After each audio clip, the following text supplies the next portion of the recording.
Assalamualaikum warahmatullahi wabarakatuh. Hai sahabat Gedar, bertemu lagi dengan saya Juliana Munte, dosen dari Stikes Mitra Husada Medan. Oke, pada mata kuliah kita Kegawat Daruratan Maternal Neonatal, hari ini topik kita tentang mitigasi bencana.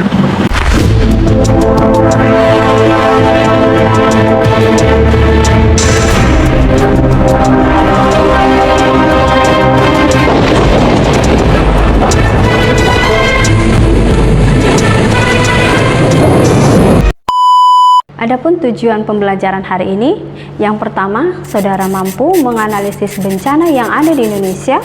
Yang kedua, saudara mampu menganalisis program mitigasi bencana.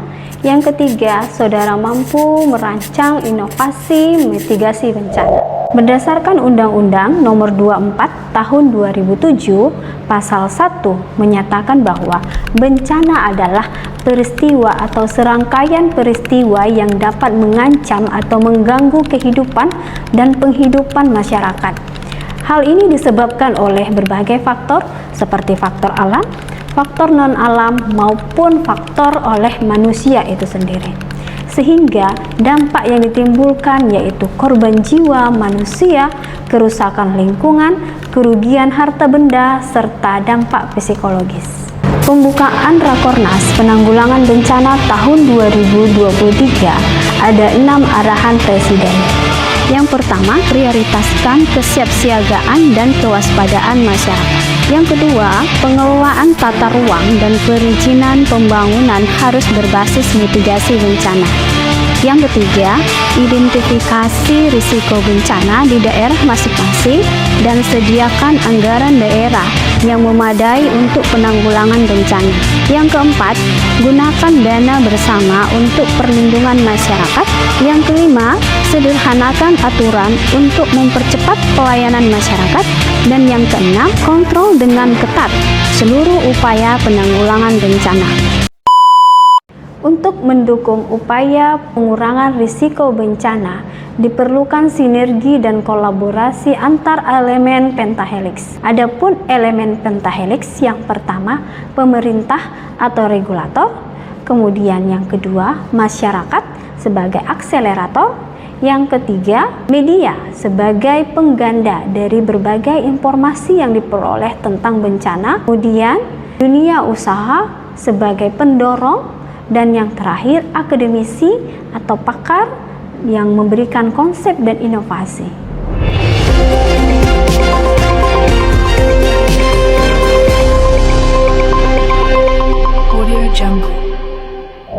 Menurut data BNPB tahun 2022, Indonesia mengalami kejadian bencana sebanyak 3.544 kasus. Terdiri dari bencana banjir 1.531 kejadian, cuaca ekstrim 1.068 kejadian, tanah longsor 634 kejadian, kebakaran hutan dan lahan 252 kejadian, gempa bumi 28 kejadian, gelombang ekstrim dan abrasi 26 kejadian, kekeringan 4 kejadian, erupsi gunung api 1 kejadian, banyak 6.144.324 jiwa yang mengungsi dan menderita.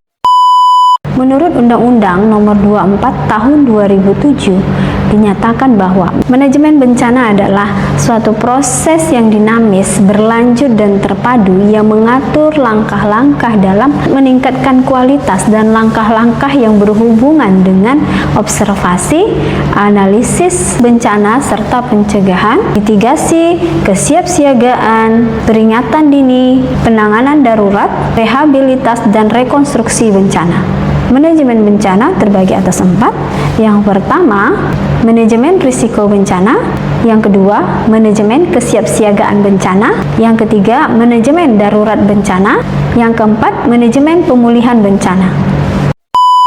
Oke, kita masuk ke tujuan pembelajaran yang kedua, yaitu saudara mampu menganalisis mitigasi bencana. Mitigasi bencana merupakan suatu rangkaian upaya untuk mengurangi risiko bencana dengan melakukan peningkatan penyadaran dan pembangunan fisik serta peningkatan kemampuan menghadapi bencana. Perencanaan mitigasi terdiri dari 6. Yang pertama, penggunaan ruang sesuai dengan karakteristik lokasi di lingkungan masyarakat. Yang kedua, pengembangan program dengan meminimalkan risiko. Yang ketiga, kelayakan program dengan menganalisis dampak lingkungan. Yang keempat, keterpaduan program antar sektor. Yang kelima, keamanan hunian masyarakat pesisir. Yang keenam, identifikasi daerah bencana. Ada 8 hal yang perlu dipertimbangkan dalam penyelenggaraan program mitigasi bencana. Yang pertama, mitigasi bencana harus diintegrasikan dengan proses pembangunan. Yang kedua, sinkron dengan keadaan sosial, budaya, serta ekonomi setempat. Dalam sektor internal, ditekankan bagaimana meningkatkan kapasitas masyarakat, dan pertimbangan terakhir yang perlu dilakukan dalam penyusunan program mudah dimengerti dan diikuti oleh masyarakat. Lalu apa manfaat pencegahan dan mitigasi? Ada 4 manfaat yang kita dapatkan dari mitigasi bencana. Yang pertama, dapat mencegah atau mengurangi hilangnya nyawa, mengurangi pengeluaran untuk tanggap darurat dan pemulihan. Kemudian melanggengkan pembangunan secara berkelanjutan, dan yang terakhir, mengurangi stres dan beban psikologis kegiatan tanggap darurat dan pemulihan. Ada 7 program mitigasi bencana. Yang pertama, melakukan pengkajian, menganalisis situasi bencana yang ada di masyarakat. Yang kedua, pembuatan pedoman standar dan prosedur. Yang ketiga, pembentukan mahasiswa atau mahasiswi yang berada di satuan pendidikan yang tanggap darurat bencana. Yang keempat, melakukan pelatihan simulasi bencana. Yang kelima, pembuatan peta alur evakuasi ke titik aman. Yang keenam, pembuatan dan penempatan tanda bahaya bencana. Yang ketujuh, menyimpan nomor panggilan darurat seperti BPBD, BNPB, SARS, rumah sakit, TNI, Polri, dan lainnya. Beberapa hal ini yang perlu dilakukan dalam pemberdayaan tenaga kesehatan. Yang pertama, melakukan sosialisasi, simulasi kepada tenaga kesehatan, bagaimana cara berinteraksi dengan masyarakat yang disabilitas dengan cara yang ramah dan sopan sehingga terjalin hubungan emosional yang dekat. Yang kedua, mendukung penyelenggaraan pelayanan kesehatan dasar dan klinis serta kesehatan dari penyakit menular. Membuat tim Rapid Health Response atau tim gerak cepat di bidang kesehatan dalam penanggulangan bencana. Mendukung penyelenggaraan psikososial dan pengobatan termasuk penyakit kritis, penyakit kronis, dan lainnya. Mendukung ketersediaan obat-obat terhadap korban-korban bencana, baik yang disabilitas maupun kelompok rentan. Kemudian mendukung ruangan yang aman dalam melakukan pelayanan terhadap korban bencana, mendukung sistem pemilahan dan pengolahan sampah medis maupun non-medis. Yang terakhir adalah mendukung adanya bimbingan konseling sesuai dengan konteks penyintas. Tujuan pembelajaran yang terakhir yaitu mahasiswa mampu merancang suatu inovasi mitigasi bencana. BNPB telah mengeluarkan suatu aplikasi berbasis Android yang disebut dengan Inarix Personal. Apa itu Inarix Personal? Inarix Personal adalah aplikasi Android dan iOS yang menampilkan tingkat risiko bencana sekaligus saran untuk mitigasinya, baik pada fase sebelum, sesaat, maupun pasca bencana. Inarix Personal penting dimiliki semua orang sebagai upaya mempersiapkan diri dan keluarga dalam menghadapi bencana. Saudara dapat mendownload Inarix pada Play Store dan di web. Ada 7 langkah dalam penggunaannya. Yang pertama, saudara dapat mendownload aplikasinya, kemudian Anda membuka aplikasi. Ketiga, Inarix Personal akan menunjukkan lokasi saat kita berada dalam situasi bencana. Yang keempat, saudara bisa memilih informasi bahaya untuk mengetahui tingkat bahayanya. Kemudian yang kelima, pilih jenis bencananya. Yang keenam, pilih rekomendasi fase bencananya. Dan yang ketujuh, pahami dan ikuti langkah saran mitigasinya. Tidak hanya sampai di situ, mahasiswa dan dosen Stikes Mitra Husada Medan telah merancang suatu aplikasi untuk mitigasi bencana yang disebut dengan Teman Tanggap Emergensi Maternal Neonatal. Perbedaan dengan inovasi Inarix yaitu pada aplikasi teman didapatkan edukasi bagaimana melakukan penanganan kegawat daruratan maternal neonatal pada saat situasi bencana. Pada aplikasi teman juga terdapat menu personal service di mana dapat melayani bantuan via WA ataupun telepon ke admin tentang bencana yang terjadi pada ibu hamil, bersalin, nipas, dan neonatus. Tidak hanya sampai di situ, aplikasi teman juga dibantu dengan notifikasi keberadaan posisi tim penyelamat.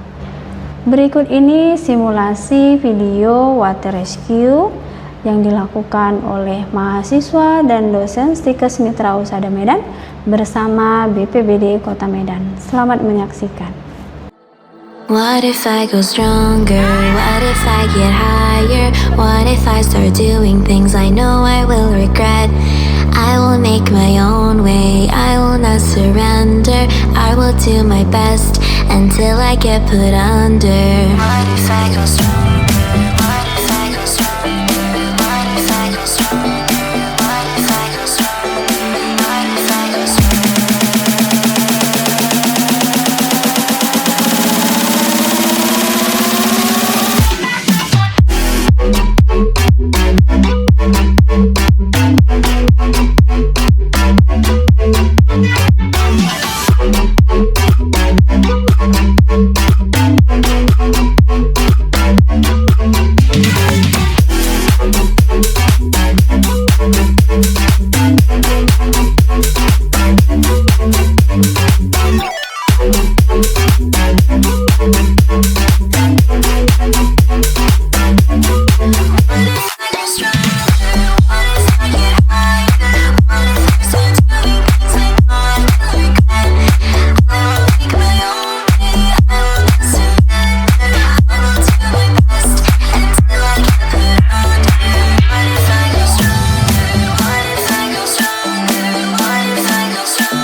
Terima kasih sudah mengikuti perkuliahan dengan saya. Kenali bahayanya, kurangi risikonya. Kita sadar bencana, kita siap untuk selamat. Kesimpulannya, preparation is key, collaborative effort, resilience and adaptability. Memahami bencana dan membantu meminimalkan dampak bencana dan mengembangkan strategi yang kuat untuk pemulihan dan mengembangkan strategi kuat untuk pemulihan dan ketahanan. Terima kasih sudah mengikuti perkuliahan saya dan sudah mengikuti channel saya. Salam Gadar, tangguh dan service excellent. Terima kasih. Assalamualaikum warahmatullahi wabarakatuh.